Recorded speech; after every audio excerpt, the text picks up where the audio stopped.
BBC. This is the BBC. There are no programmes on this channel at present. Details of all our services are at bbcworldservice.com.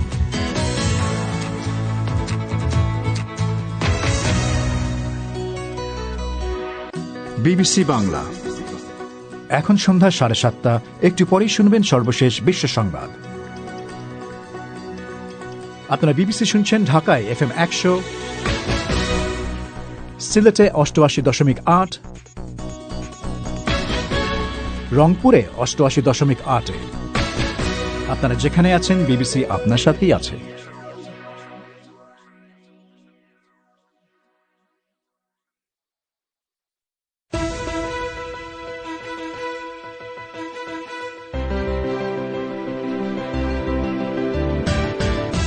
দক্ষিণ কোরিয়ায় নতুন দফা corona virus সংক্রমণের আশঙ্কা, রাজধানী সোলের সমস্ত পানশালা ক্লাব বন্ধ ঘোষণা। বাংলাদেশে গত 24 ঘন্টায় 887 জন নতুন রোগী শনাক্ত। সংক্রমণ বাড়ার মাঝেই আজ থেকে খুলেছে দোকানপাট।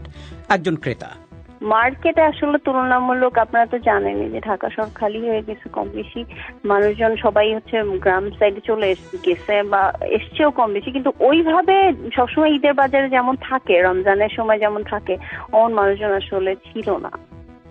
করোনা ভাইরাস সংক্রমণ মোকাবেলায় দক্ষিণ এশিয়ার দেশগুলো কে কেমন করছে এ নিয়ে যুক্তরাষ্ট্রের একটি বিশ্ববিদ্যালয়ের করা একটি গবেষণার ফলাফল নিয়ে শুনবেন। এসব নিয়ে শুরু হচ্ছে বিবিসি বাংলার আজকের প্রবাহ।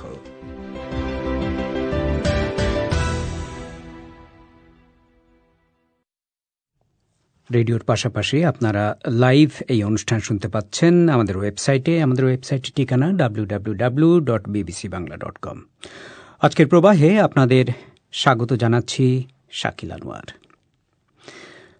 দক্ষিণ কোরিয়ায় নতুন করে করোনা ভাইরাস সংক্রমণের আশঙ্কা দেখা দিয়েছে। রাজধানী সোলের যে এলাকায় সন্ধ্যার পর আমোদ ফুর্তির জন্য মানুষজন ভিড় করে, সেখানে যাওয়া এক যুবকের সূত্রে কমপক্ষে 2 ডজন মানুষ ভাইরাসে আক্রান্ত হওয়ার খবরে এই আতঙ্ক সেখানে দেখা দিয়েছে। সোলের সমস্ত পানশালা ক্লাব আপাতত বন্ধ করে দেওয়া হয়েছে। দক্ষিণ কোরিয়ায় নতুন করে আজ 34 জন রোগী শনাক্ত হয়েছে, যে সংখ্যা এ মাসে একদিনে আক্রান্তের সর্বাধিক সংখ্যা। প্রেসিডেন্ট মুন জে ইন তার দেশের জনগণকে সাবধান করেছেন যে সুযোগ করে দিলে করোনা ভাইরাস তার দেশে নতুন করে বিস্তার লাভ করতে পারে। এ বিষয়ে আরও শুনুন মানসী বড়ুয়ার কাছে। ফেব্রুয়ারি মাসে প্রথম সংক্রমণ ধরা পড়ার পর দেশের কিছু অংশে ব্যাপক হারে করোনা ভাইরাস ছড়িয়ে পড়েছিল দক্ষিণ কোরিয়ায়। ওই প্রাদুর্ভাব নিয়ন্ত্রণে আনতে দেশটিকে ব্যাপক উদ্যোগ নিতে হয়েছিল, তবে দেশটি সম্পূর্ণভাবে লকডাউনেও যায়নি। 30 এপ্রিল তারা ঘোষণা করে যে দেশের ভেতরে সেদিন নতুন করে একজনও কোভিড-19 সংক্রমিত হয়নি। এটাকে দেখা হচ্ছিল দেশটির জন্য একটা যুগান্তকারী সাফল্য হিসাবে, কারণ এই ভাইরাসের প্রাদুর্ভাবের গোড়ার দিকে বিশ্বের অন্যতম হটস্পট ছিল দক্ষিণ কোরিয়া। দক্ষিণ কোরিয়া এই ভাইরাস মোকাবিলায় সাফল্যের উদাহরণ হয়ে ওঠে, কিন্তু সংক্রমণ মোকাবিলায় দক্ষিণ কোরিয়ার সেই সাফল্য নতুন করে হুমকিতে পড়েছে। রাজধানী সোলের যে এলাকায় সন্ধ্যার পর আমোদ ফুর্তির জন্য মানুষজন ভিড় করে, সেখানে যাওয়া এক তরুণের সূত্রে কমপক্ষে 2 ডজন মানুষ ভাইরাসে আক্রান্ত হওয়ার খবরে এই আতঙ্ক দেখা দিয়েছে। ওই তরুণ যেসব জায়গায় গিয়েছিল, এখন স্বাস্থ্য কর্তৃপক্ষ সেসব জায়গায় গিয়ে থাকতে পারে সম্ভাব্য এমন 1510 জনকে পরীক্ষা করার জন্য খুঁজছে।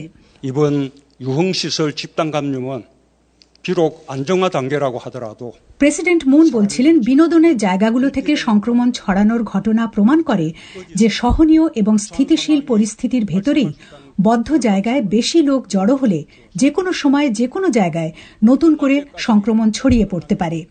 তিনি সাবধান করেন, মহামারী এখনো শেষ হয়নি এবং শেষ না হওয়া পর্যন্ত কোনোভাবেই সতর্কতার মাত্রা শিথিল করা উচিত হবে না।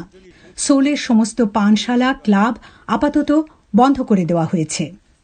গতকাল সোলের সমস্ত পানশালা এবং ক্লাব বন্ধের এই ঘোষণা দেওয়ার সময় সোলের মেয়র বলেন, এটি না করলে সংক্রমণের বিস্ফোরণ ঘটবে।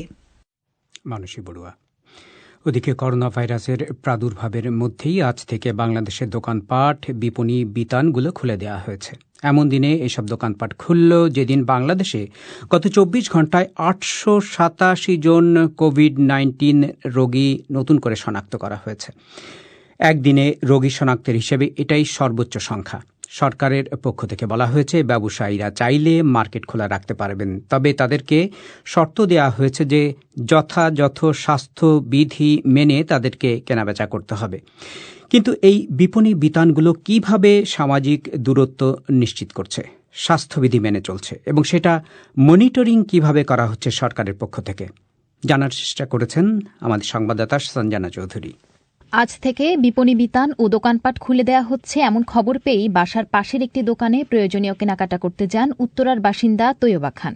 গত ১.৫ মাস মার্কেটগুলো বন্ধ থাকায় ঈদের কোনো কেনাকাটা সারতে পারেননি তিনি।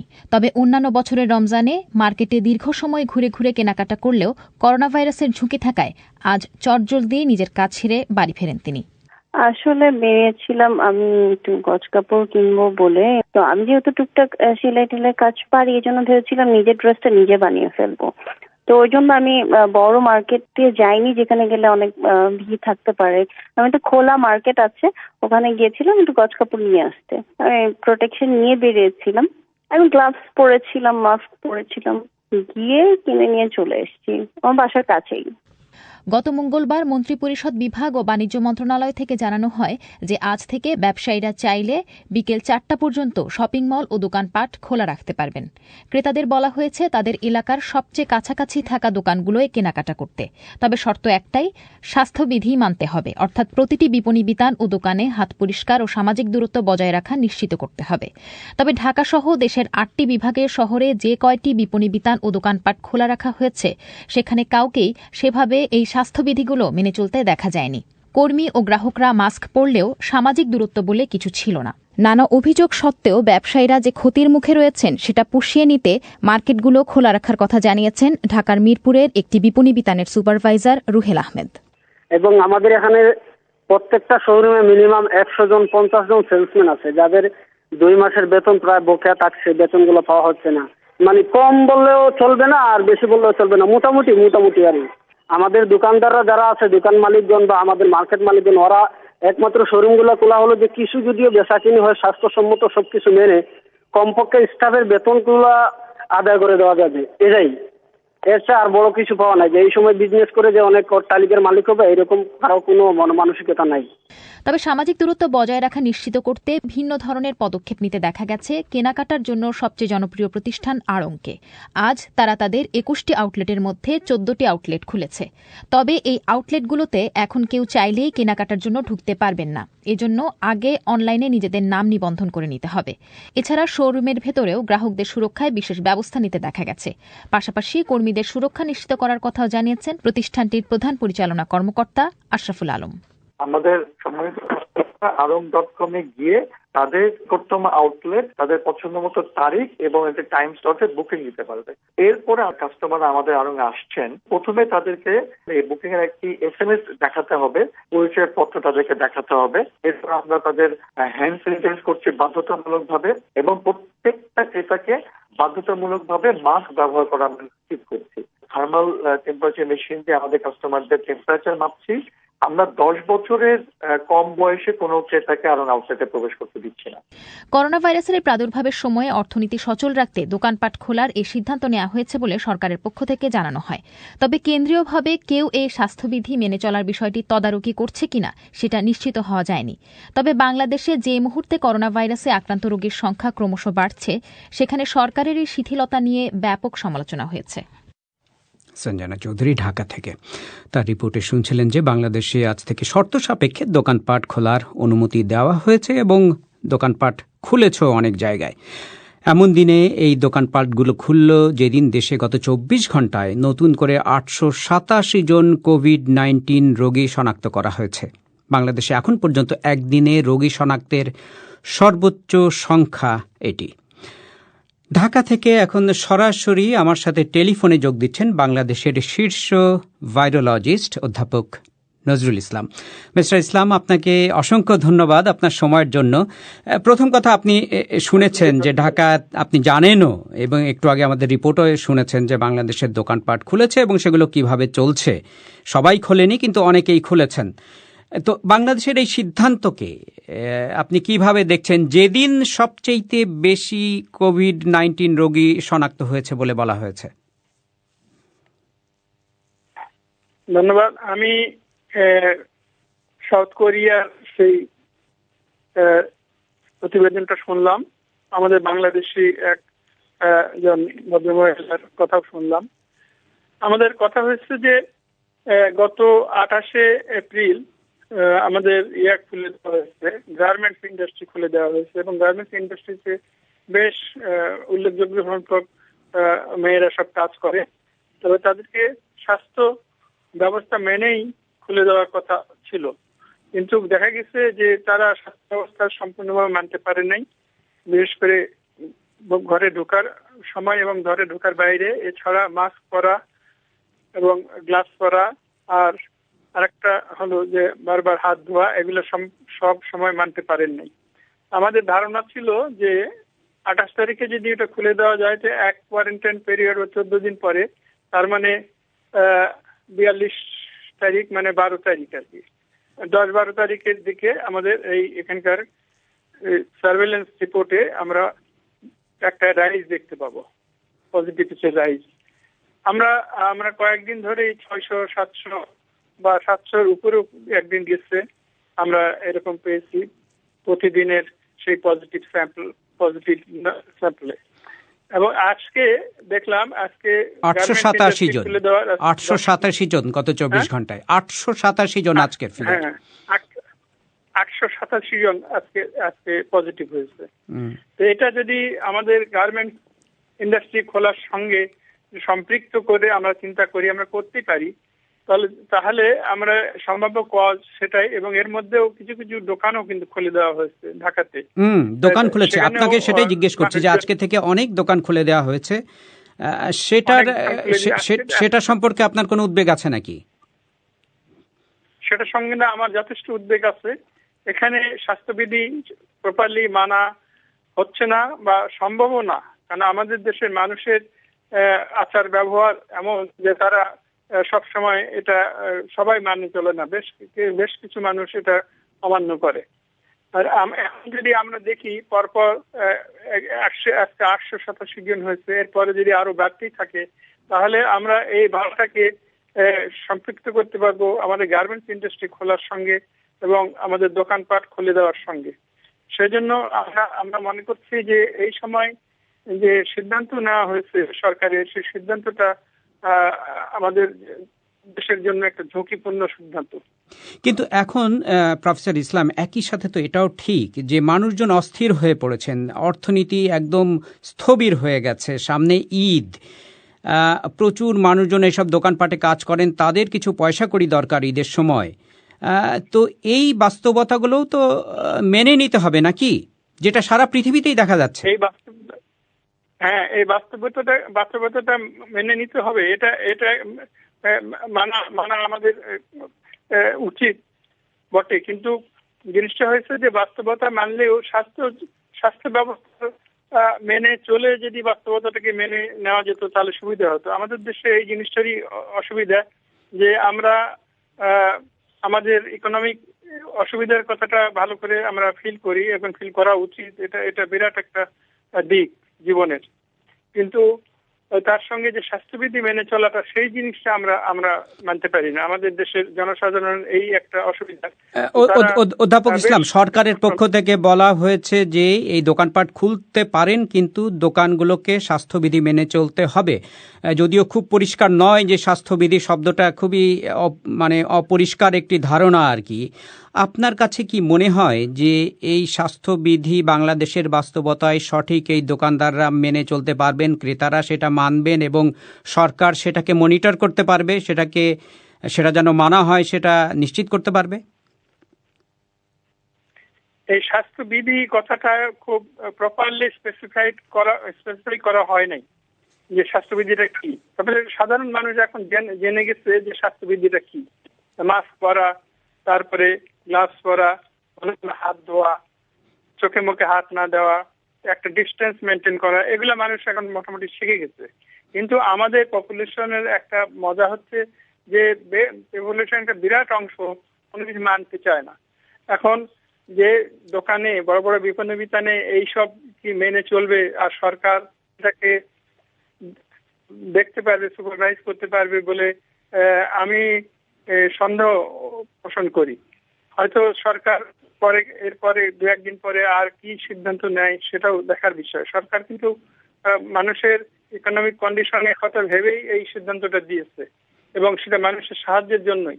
কিন্তু আমরা যদি সেই জিনিসটাকে ঠিক মতন উপলব্ধি করে ঠিক মতন ভাবে ঠিক মতন পরিচালিত না করতে পারি, তাহলে আবার তো করোনা ভাইরাস সংক্রমণের ঝুঁকি বেড়ে যাবে। আপনার এই প্রসঙ্গে আপনাকে জিজ্ঞেস করতে চাই, আপনি নিশ্চয়ই শুনেছেন যে দক্ষিণ কোরিয়া কিন্তু নতুন করে সংক্রমণের ঝুঁকি তৈরি হয়েছে এবং যে দেশটিকে একটা উদাহরণ হিসেবে দেখা হচ্ছিল যে তারা খুবই ভালো ম্যানেজ করেছে, সেই দেশেই আবার স্বীকার করছে যে না, একটু শিথিল করাতে আবার নতুন করে সংক্রমণ দেখা দিয়েছে এবং রাজধানী সোলের সমস্ত ক্লাব বার গতকাল থেকে বন্ধ করে দেওয়া হয়েছে।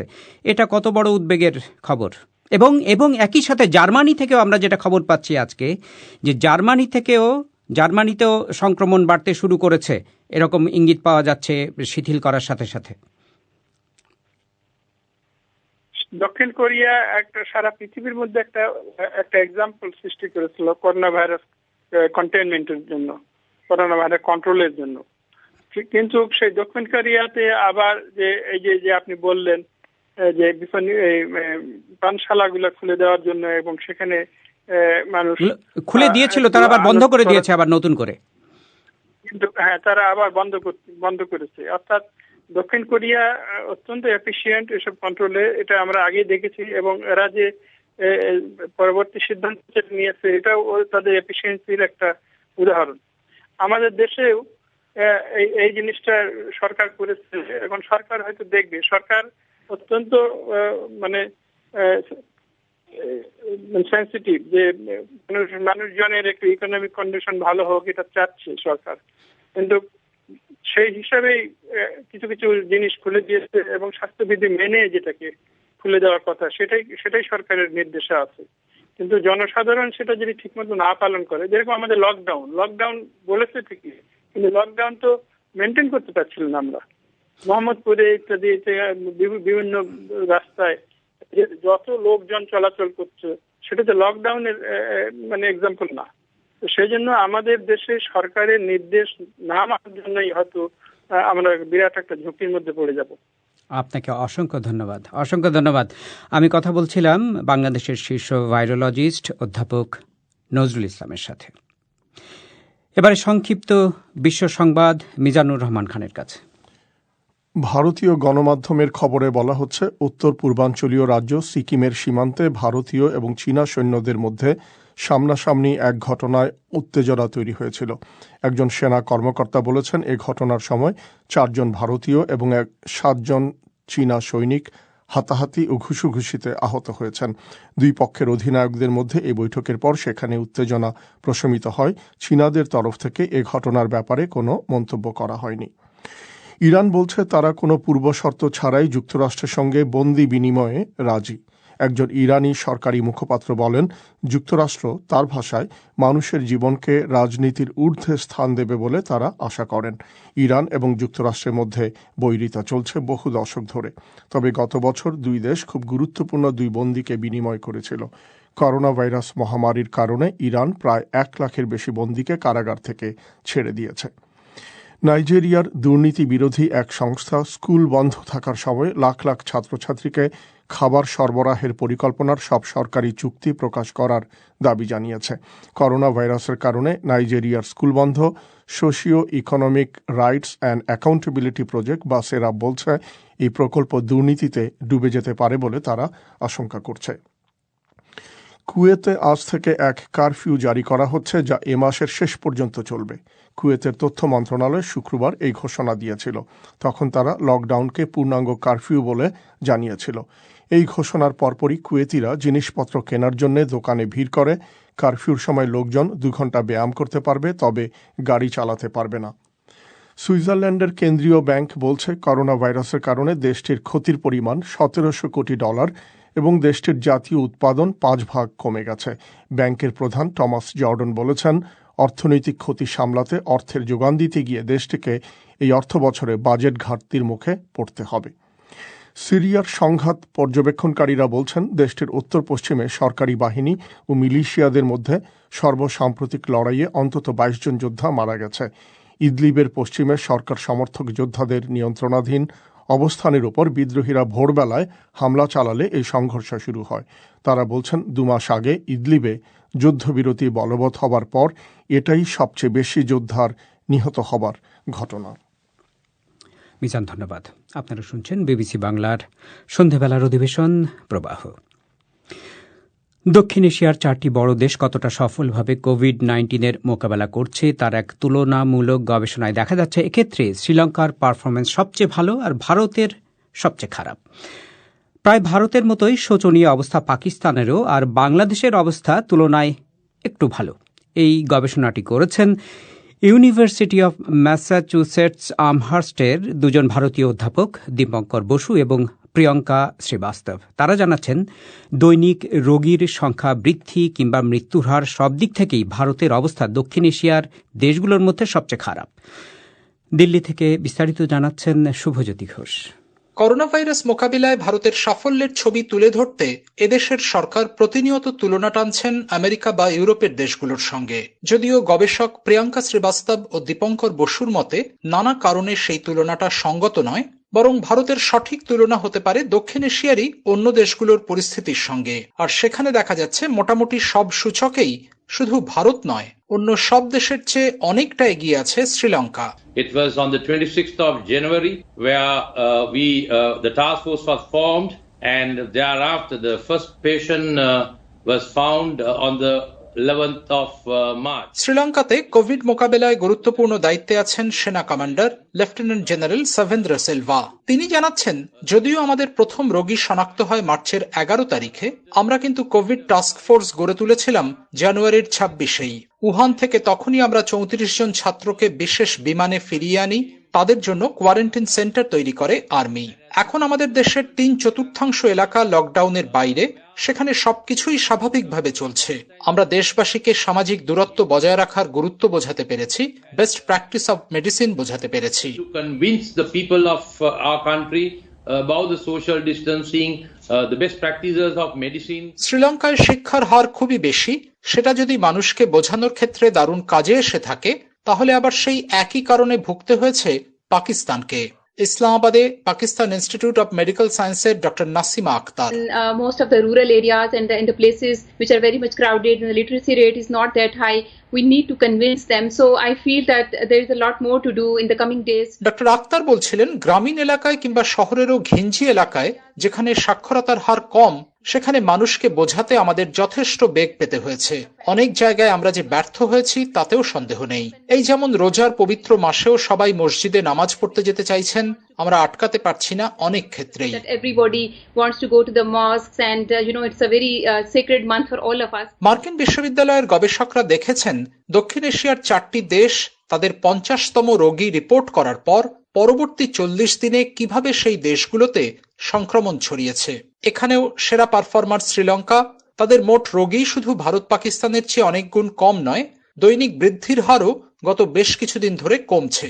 ভারত পাকিস্তান এখানে চলেছে প্রায় পরস্পরের সঙ্গে পাল্লা দিয়ে। তুলনায় সামান্য ভালো অবস্থানে বাংলাদেশ, যদিও সেখানে মহামারীর প্রাদুর্ভাব শুরু হয়েছে একটু দেরিতে। The lockdown itself was announced without any consultation with states, and I've spoken to bureaucrats in different states who said not even the chief secretaries of states. Brown ইউনিভার্সিটির ফিল্ড গবেষক অনিন্দিতা অধিকারী বিবিসি বাংলাকে বলছিলেন, ভারতে রাতারাতি লকডাউন জারি করা হয়েছিল রাজ্যগুলোর সঙ্গে কোনো আলোচনা ছাড়াই। বহু রাজ্যের আমলারা আমাকে বলেছেন, তাদের মুখ্য সচিবরাও এই লকডাউনের ব্যাপারে ঘুণাক্ষরেও কিছু জানতেন না।